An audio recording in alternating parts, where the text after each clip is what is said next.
Hello friends.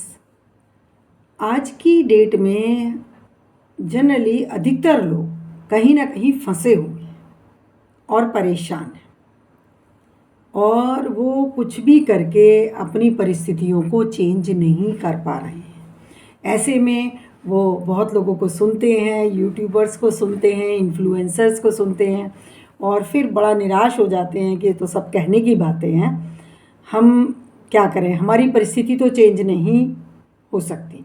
और ऐसा किसी न किसी विषय में सभी के साथ होता है, मेरे साथ भी है। और फिर बाद में वो किसी तरीके से चेंज परिस्थिति होती नहीं है, तो फिर हम उसको यही मानते हैं कि इसका मेरा कोई इलाज है नहीं, और हम दुखी रहते हैं। इस बात पर मैं आज बात करूँगी, क्योंकि अधिकतर हम यही बात बताते हैं कि जीवन को कैसे चेंज करें, जीवन को कैसे बेहतर बनाएं। लेकिन बहुत लोग किसी न किसी परिस्थिति में, अधिकतर लोग किसी न किसी परिस्थिति में फंसे हुए परेशान हैं, और वो वहाँ से निकल नहीं पा रहे हैं, निकल नहीं सकते हैं। तो मेरा सजेशन ये है कि निकलना भी नहीं चाहिए।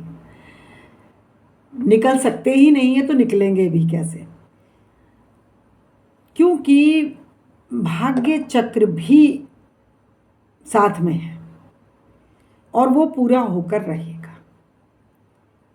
आज इस जीवन को चलते हुए, ये जो मॉडर्न लाइफ है, ये भी चलते हुए काफ़ी समय हो चुका है, और इसको जीते जीते इंसान एक जीवन में बहुत गलतियां करता है, जाने अनजाने बहुत लोगों के दुख का कारण बनता है।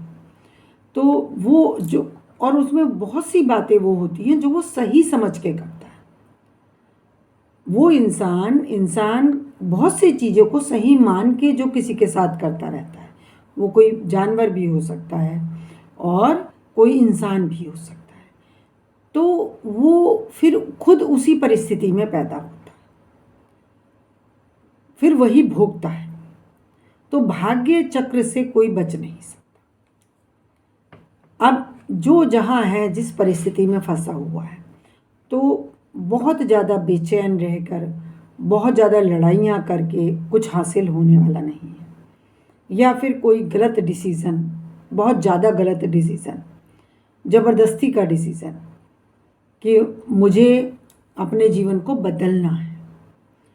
तो अगर परिस्थितियाँ अनुकूल नहीं हैं, अगर आप नहीं निकल पा रहे हैं, तो फिर आप उसको एक्सेप्ट करें, उसे समझें कि ये मेरा भाग्य चक्र हो सकता है,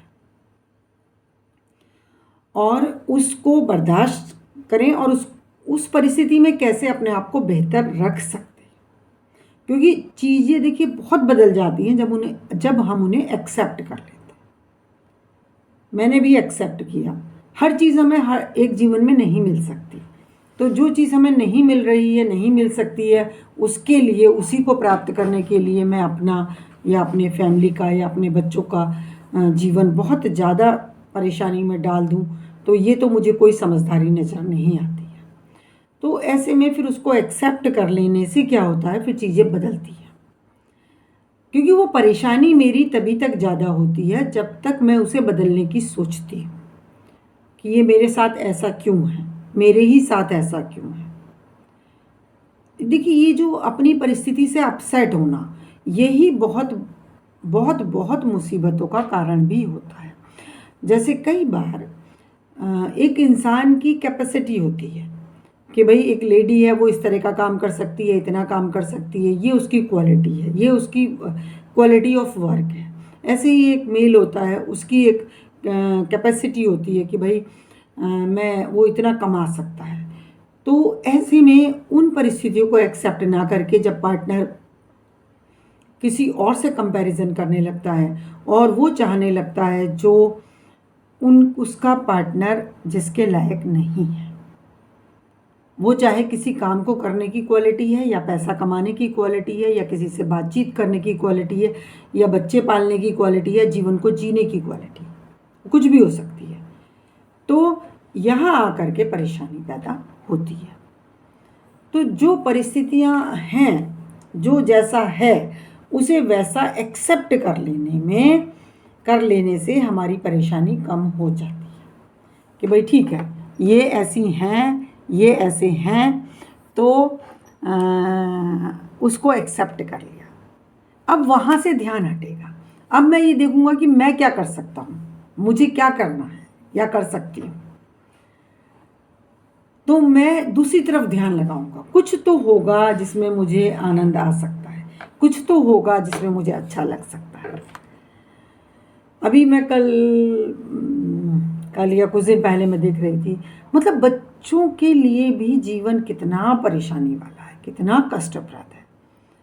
बहुत बार ऐसा होता है, आज भी हमारे समाज में यही माना जाता है कि बच्चों को टाइट करके रखना है, बच्चों को बहुत कंट्रोल करके रखना है।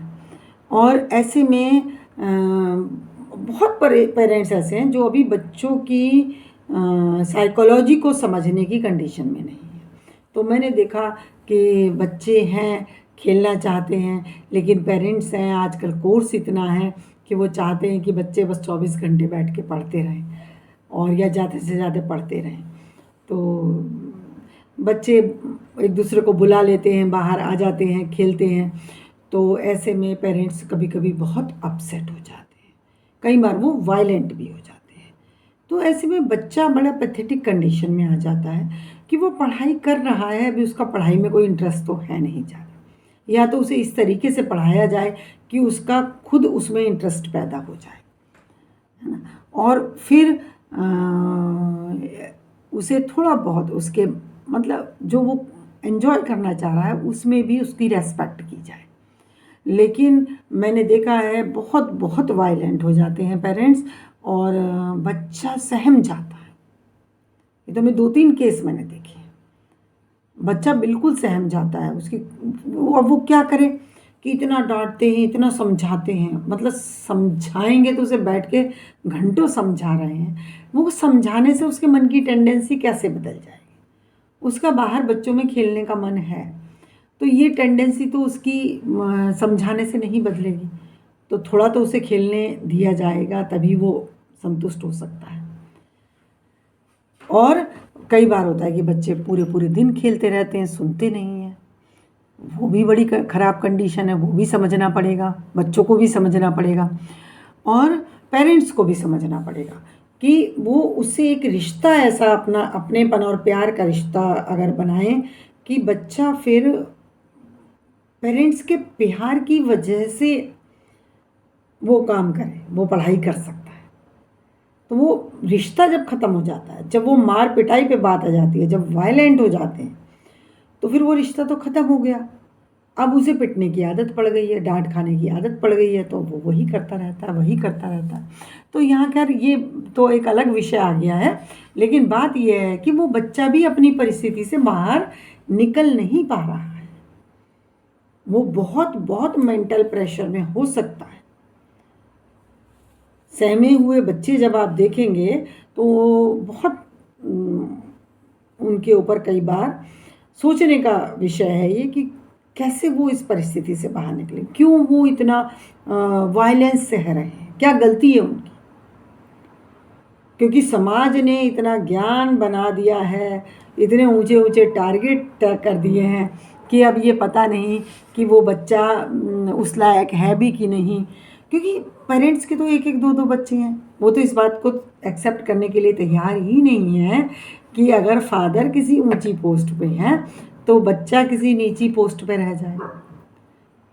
अब ये बात कोई नहीं देख रहा कि वो बच्चे की कैपेसिटी क्या है। तो ऐसे बच्चा अपनी जगह फंसा हुआ है, जेंट्स अपनी जगह फंसे हुए हैं, फीमेल अपनी जगह फंसी हुई हैं। अब वो बच्चा क्या करे, क्या घर छोड़ के चला जाए? तो देखिए अभी वो बच्चा कुछ नहीं कर सकता है, अभी उसे उस चीज़ को, उस परिस्थिति को बर्दाश्त करना पड़ेगा। तो जैसे वो बच्चा बर्दाश्त कर रहा है वैसे ही हमें भी बर्दाश्त करना पड़ेगा, क्योंकि हम भी किसी न किसी भाग्य चक्र में फंसे हुए हैं। अगर हम किसी पैथेटिक कंडीशन में, या कई बार हम इसलिए अपसेट होते हैं कि हम लालच में होते हैं कि मुझे ये नहीं ऐसा लाइफ पार्टनर चाहिए था, मुझे जीवन में ये चाहिए, ये मुझे किसी और से मिल सकता है। या मुझे ये नहीं चाहिए तो मैं इससे बाहर निकलूं। तो ये अगर मेरा भाग्य चक्र है, मेरे साथ अन्याय हो रहा है और मेरा भाग्य चक्र है, तब भी मुझे अभी वो बर्दाश्त करना पड़ेगा। और अगर वो मेरा लालच है तो ये मुझे समझना पड़ेगा। लालचवश अगर आकर मैं डिसीजन लूंगी तो कल को वो डिसीजन मेरे लिए गलत साबित हो सकता है। तो लालच, देखिए लालच का तो कोई अंत ही नहीं है। लालच का तो ये भी अंत नहीं है कि भाई अभी मान लीजिए एक बहू है कि मुझे सास के साथ नहीं रहना, ठीक है तुम अलग रह ली। अब क्यों? क्योंकि मुझे थोड़ी फ्रीडम चाहिए। तो ठीक है, सबका अपना मन है, नहीं है उसका मन उस सास के साथ रहने का, तो वो अलग चली गई। लेकिन अब तुम्हारा लालच ये भी हो सकता है कि भाई मुझे कोई काम ना करना पड़े, अब मेरा हस्बैंड ही मुझे खाना बना के दे। तो अगर आप भी वर्किंग है, वो भी वर्किंग है, तो ठीक है, कभी वो बनाएं और कभी आप बनाएं या ऑर्डर करें, वो अलग बात है। लेकिन अगर आप हाउस वाइफ हैं तो आपकी ड्यूटी बनती है, फिर आप भी कुछ करेंगी, वो आपका हस्बैंड भी पैसे कमा रहा है, जॉब कर रहा है, तो आपकी भी ड्यूटी बनती है कि आप फिर आपसी बॉन्डिंग से कि फिर आप घर को संभालें। लेकिन अब आप अलग हो गई हैं तो हो सकता है अब आपका लालच और ये हो जाए कि भाई मुझे, कुछ लोग तो अलग होके बहुत अच्छे से जीते हैं, कुछ लोग साथ में भी अच्छे से जीते हैं। ये डिपेंड करता है किसकी कैसे पट रही है और कोई अपनी लाइफ को कैसे सेटल कर पा रहा है। लेकिन अगर आपका लालच और बढ़ जाता है और आप ये सोचती हैं कि अब मुझे नाश्ता भी ना बनाना पड़े, अभी मैं बहुत 10 बजे उठूँगी, हस्बैंड को 8 बजे जाना है, तो आप 10 बजे उठ रही हैं, तो फिर ये आपका लालच और ज़्यादा बढ़ गया है। तो लालच का तो कोई अंत नहीं है ना। अब मान लीजिए एक गाड़ी ले लें, गाड़ी ले ली तो कल को वो गाड़ी में भी शर्म आ रही है कि छोटी गाड़ी है, इस गाड़ी में थोड़ी ना हम बैठेंगे, और लोगों के पास तो बहुत अच्छी अच्छी गाड़ियाँ हैं। तो लालच का तो कोई अंत नहीं। तो कोई भी डिसीज़न, चाहे वो पैसे का लालच है, चाहे वो काम का लालच है, आराम का लालच है, किसी भी लालचवश हम अगर अपनी जीवन को बहुत ज़्यादा बदलने की कोशिश करेंगे तो हम बुरी परिस्थितियों में फंस सकते हैं। ये ना, आधी तज सारी को धावे, सारी रहे ना आधी पावे।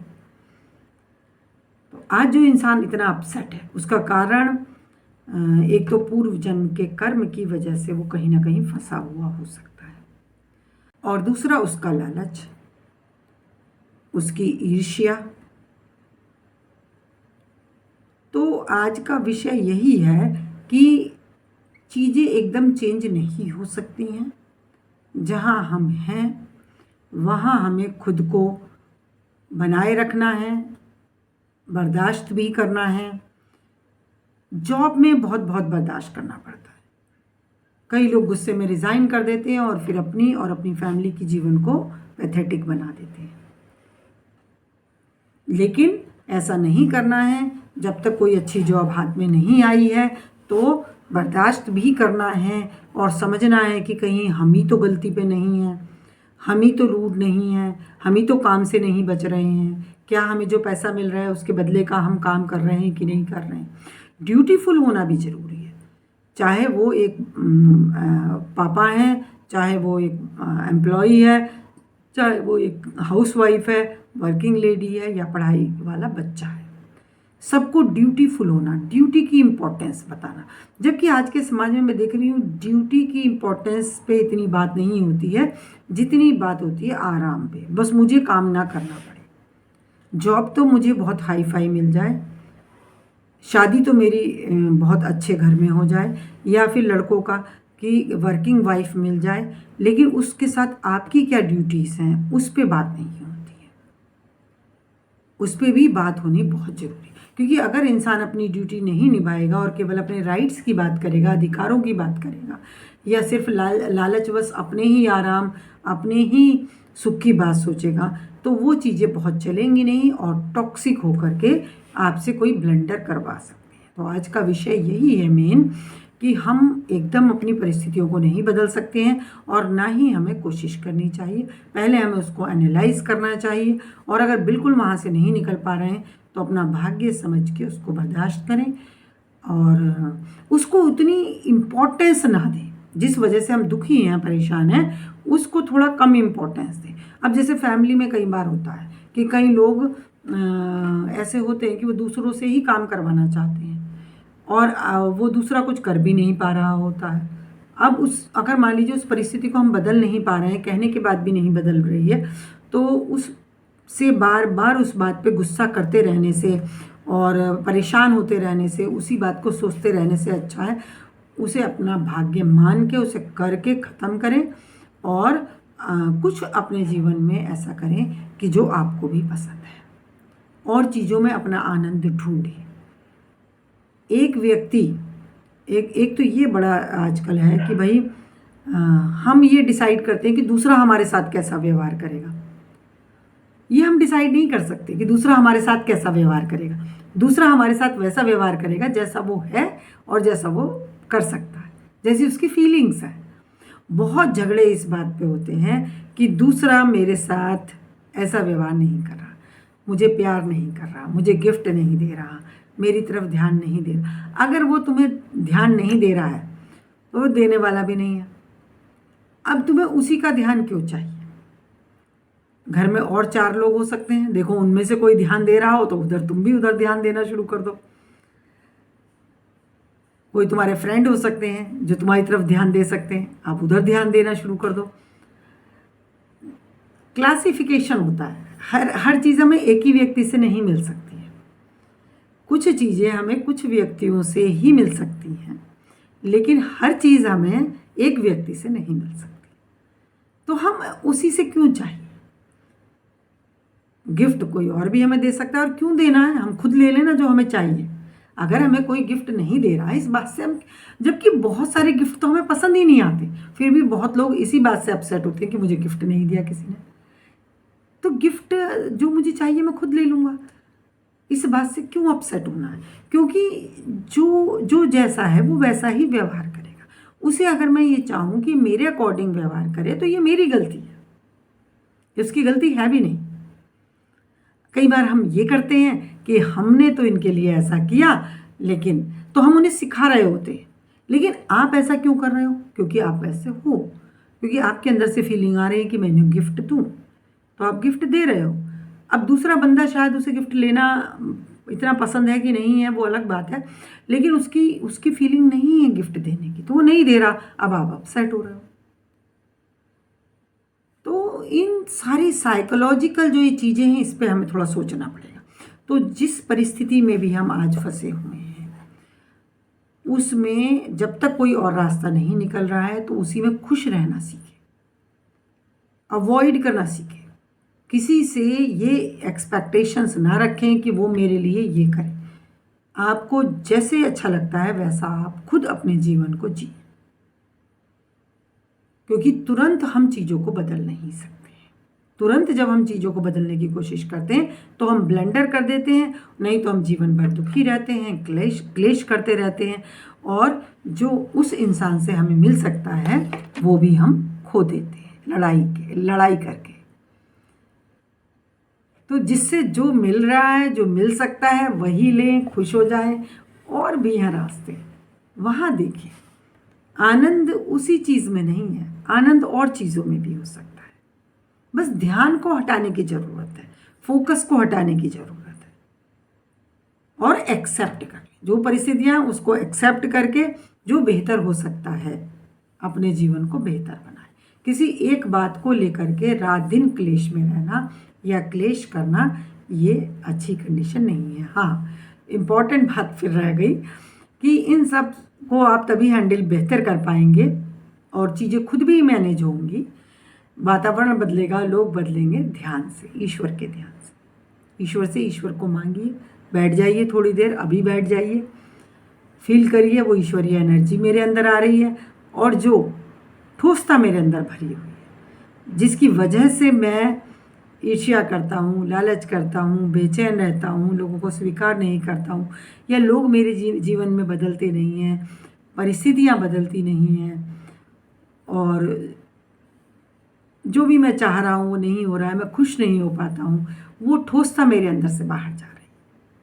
जैसे जैसे ईश्वरीय एनर्जी हमारे अंदर बढ़ती है, हमारा जीवन बदलता है, हमारा मन बदलता है, हमारे जीवन में लोग बदलते हैं, चाहे तो वो फिज़िकली बदलते हैं या उनका मन बदलता है, और यहाँ तक कि परिवार, घर, ये चीज़ें भी बदल जाती हैं। तो ईश्वर का ध्यान करें, ईश्वर ही हमारा है, उसी को मांगे, उसी को बुलाएं, वो एनर्जी बढ़ जाएगी तो अपने आप जीवन बैलेंस में आ जाएगा। थैंक यू फ्रेंड्स, मिलती हूँ अगली वीडियो में। Please like, subscribe, comment, share, bell icon भी दबाएं।